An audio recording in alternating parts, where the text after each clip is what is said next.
Hari Om children. Today we are meeting with a completely unique story. The 11th avatar of Narayana, Mahavishnu. 11th avatar?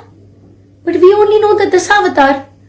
Matsya, Kurma, Varaha, Narsimha, Vamana, Parashurama, Rama, Balarama, Krishna, Kalki. Where did the 11th avatar come from? Well, this was a time when the Pralaya had happened. In fact, children, you all should definitely know about this 11th avatar because he is one of the most important avatar for knowledge.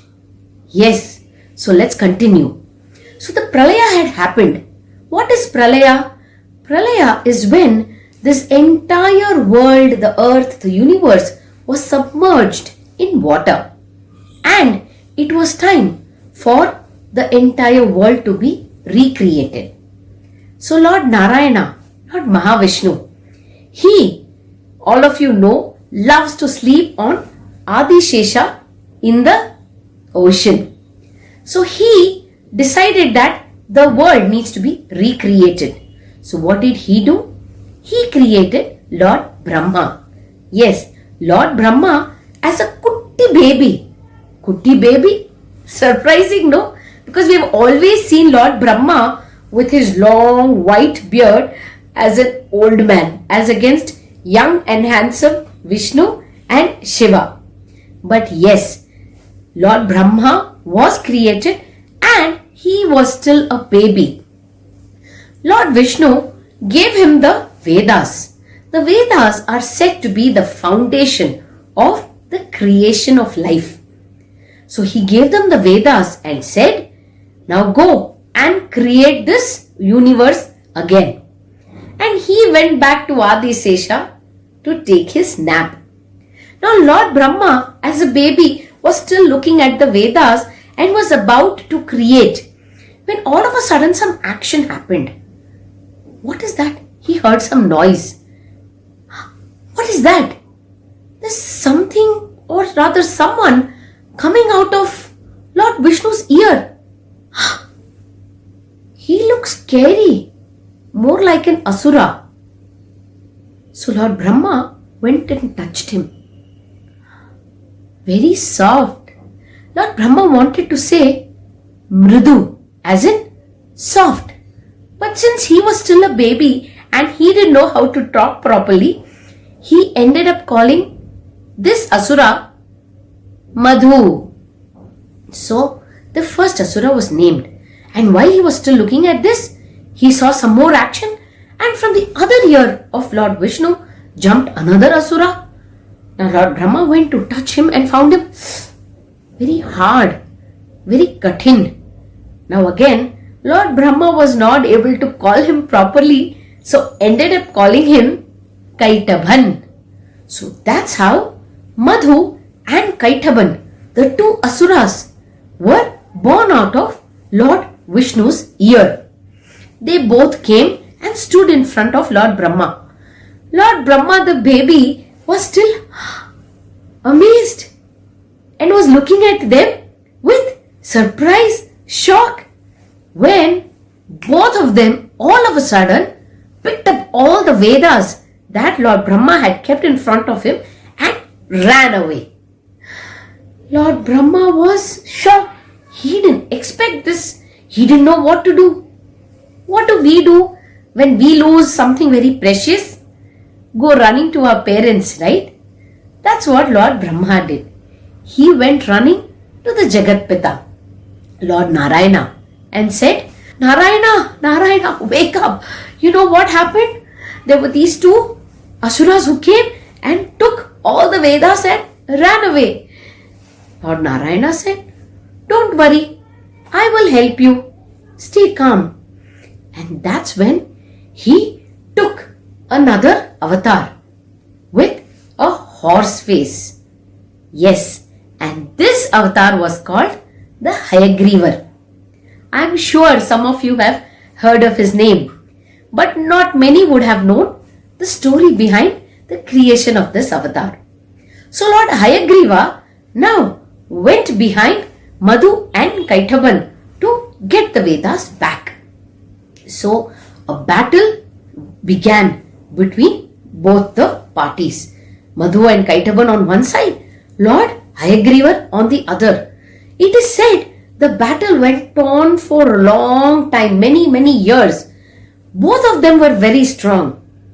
Trust me, because they were not a simple Asura. They were born out of the ear of Lord Narayana.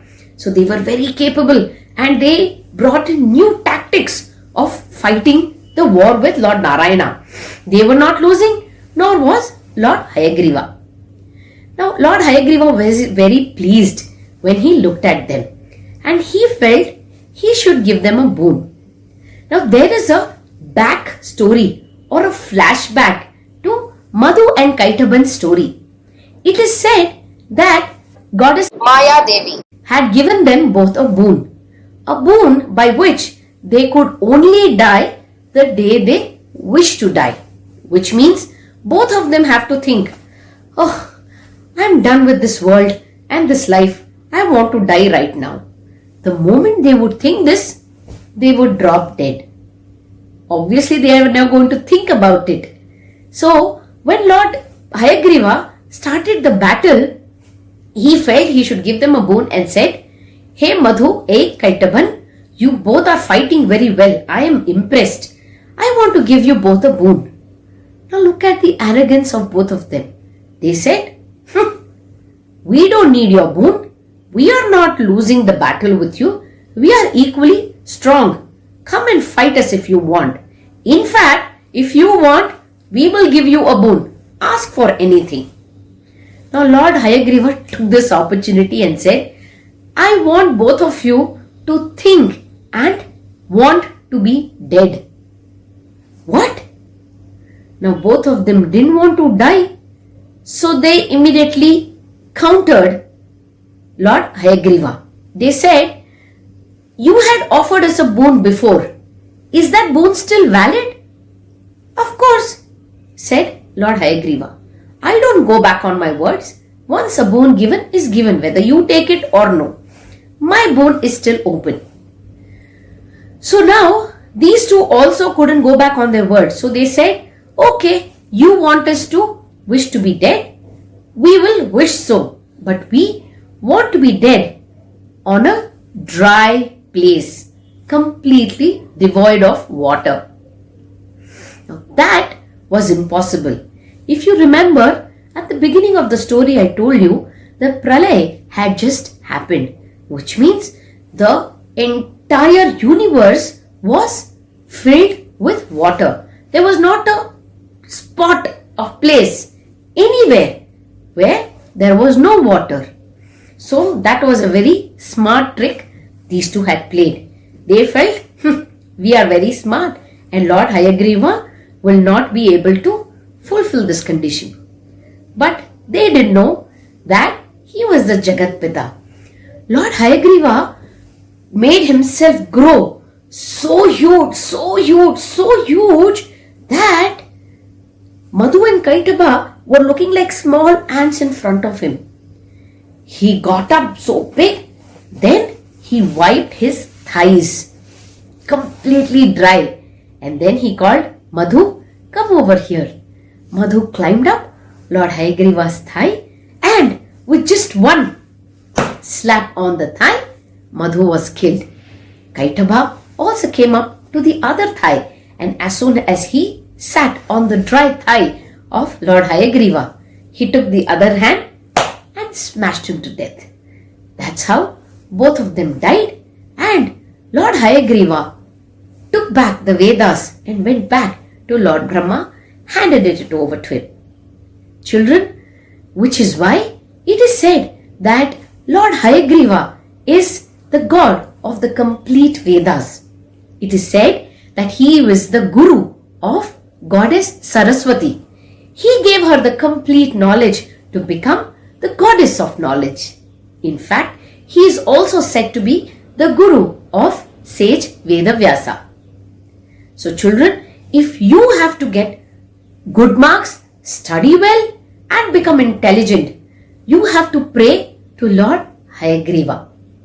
There is a small shloka that you can chant to get his blessings every time.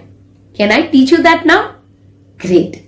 Jnananandamayam devam nirmalam spatikakrutim adharam sarva vidyanam Ayagrivam upasmahe. Learn this shloka, children, to ensure you get Lord Ayagriva's blessings every day. There is an interesting way of looking at this horse-faced avatar of Mahavishnu. Horse in Sanskrit means Ashvaha. Shvaha in Sanskrit means tomorrow. Ashva means no tomorrow. What does that mean?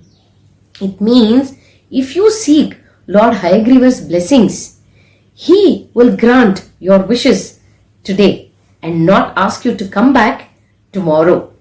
Isn't that interesting? I hope you like this story, children. Please pass this on to all your friends, your cousins, and all children who need to get the blessings of this God who is the ocean of knowledge, Lord Ayagriva. Hari Om. Hope you enjoyed the video. If you did, like, comment, subscribe and share.